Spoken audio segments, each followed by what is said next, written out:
My name is Peter Lim, and I'm here at the Lim Association building on Carroll Street, Chinatown in Vancouver. I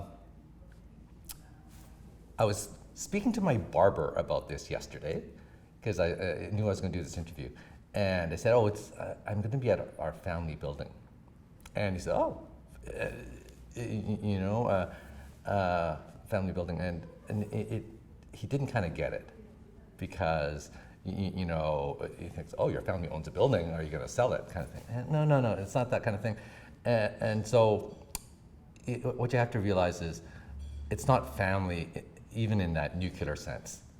It's more family like in the sense of a clan or a tribe. And this is the place that our clan meets. And this is, for many, many, many years, it was kind of the hub of our community. And by tribe or clan, what we mean is there aren't that many surnames in China. And someone told me a story that you only get your family name from the emperor by a decree. And so every family has an origin story. Every family has a history. Families are related to other families in a certain way. And in that way, it's not family kind of in that, conventional Western sense. It's more like a clan or a tribe. I kind of thought of it like, the 12 tribes of Israel. It's that sense. And when you think of, the family in that sense, it kind of reflects the importance of a place like this. It's the family building, but it's family in a larger sense. So I think that's what it means. It's the center of a community. It kind of gets back to that whole idea of clan. There's a reason why it has to do with trees. It has to do with the origin story of our family. And when you think about it from that point of view, it's like a Catholic person reading the Bible and reading the Adam and Eve origin story. It has that level of significance. And when you think about it from that point of view, the tree in the character,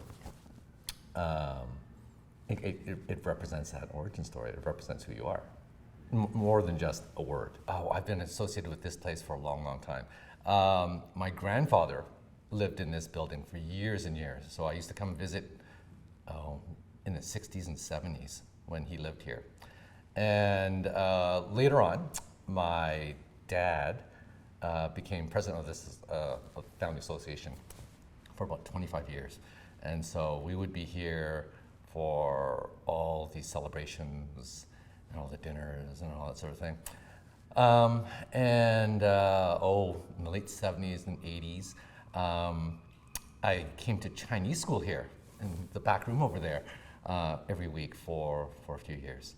So and since then, I've come for all sorts of events. So I've been in and out of this place for virtually my entire life. When the association was really going strong, our annual dinners, there'd be 600 people. And I remember around that time, my dad was president, and I remember the year my brother graduated from high school, and they started giving out the scholarships, and it was a really big deal. From a family point of view, from a community point of view, to recognize those sorts of achievements. That kind of sticks out in my mind as a singular moment. But I think more importantly, thinking about over the years, it's really interesting because it's been a stable presence that's kind of marked the progress of our family in the larger sense and the community. I think about my grandfather lived here for many years when this building was backing onto the original Chinatown. And when I was a kid, I remember Chinatown being much less developed. You know, there was an empty parking lot across the street, and there was takeout Chinese food, and by and large, you know, this is a very insular community, and then, you know, around the time my dad was president, I think you know, the community was expanding, and that was a point in time where a lot of Chinese people were moving out of Chinatown, actually, and lots of people had kids like me who, you know, who went on to, you know, university and things like that. You know, things that didn't happen, you know, a generation before, and now it's at the point where a lot of those people are getting older, and you have this organization,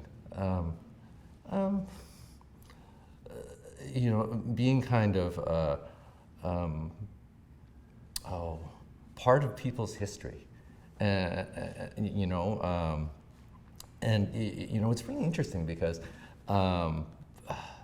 we think about it less, but we think about it more importantly. You know, I'm playing tennis this afternoon with a friend of mine, and his grandmother grew up in the Yip Sang building, just, you know, just over there. You know, we're all really connected, and especially at my age, we think about those things. We think about, you know, where we came from, you know, what's the history, you know, and from that point of view, this place becomes really important to us. I was saying that, you know, my kids are 19 and 21 years old, and in the past they hadn't cared too much about this place, about the history, but just recently they have. My son, who's in second year university, just did a creative writing assignment, and he researched the history of this place for, you know, for that assignment. And I was talking to my daughter about it, and she said, "Well, why didn't you ever tell me about this?"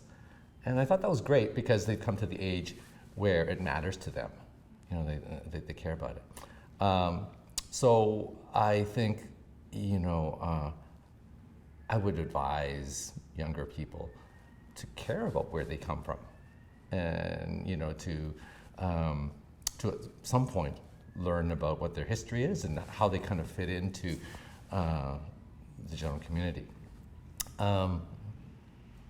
It's really interesting because I teach medical students as well, and every now and then I run across someone who is a similar demographic to me, you know, born here, grew up here, and with this sort of background, and they don't know about this, and I think, you know, there's a certain point in time where you will care about this, and I think that's one of the really important reasons why it's important to have a place like this, because, you know, it's that touchstone. You know, at that point in time where you care about it, you know, what in the world can you look around in to see that represents that point in time? And there really aren't that many things. So from that point of view, I think having a place like this is just critically important. The scholarships were started in about 1980. I know because my brother got the scholarship in the first year that it was offered. And at the time, it was meant to be encouragement. It was meant to be recognition. And, you know, it was a reasonable amount of money, but I mean, I think the more important thing was what it represented. It was kind of a celebration of the success of our community. I mean, that's the way I felt about it. You know, you don't look at people and say, "Oh, you won it and I didn't." But you look at it and go, "Wow, that's amazing." You know, that's amazing because, you know, for example, I know the history of your family, and for you to achieve what you've achieved, that's amazing. So, you know, I look at the scholarship as really a wonderful recognition. One really great thing about the scholarship as well was, every year when the recipients get called up, they get called up with their mothers. And, you know, it recognizes how important mothers are. And you think for what seems like a stodgy old organization. Wow, to recognize the contribution that moms make. That's amazing. I mentioned that my grandfather lived in this building for years and years and years, and he originally came shortly after the First World War, and he traveled back to China a couple times to have kids. I don't think he went back after the Second World War. He passed away in 1976, and when we were going through his things, we found this coin. And obviously it passed away, and I'd never seen it before, and I didn't really know what it was. And I eventually kind of read up about it, and it's not really a coin, but it's an amulet, and it has all sorts of significances. It's a general good luck charm. People use these at weddings for good luck charms, that sort of thing.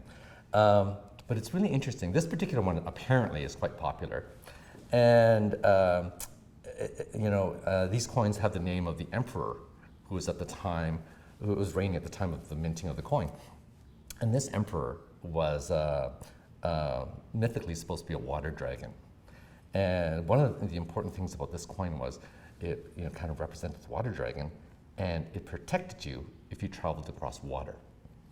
And so I don't know what my grandfather saw in this, whether it was something to do with his marriage to my grandmother, whether it was just for good fortune, I'm here in Canada, I want to be wealthy and successful, or whether it's just, I hope I make it to Canada okay.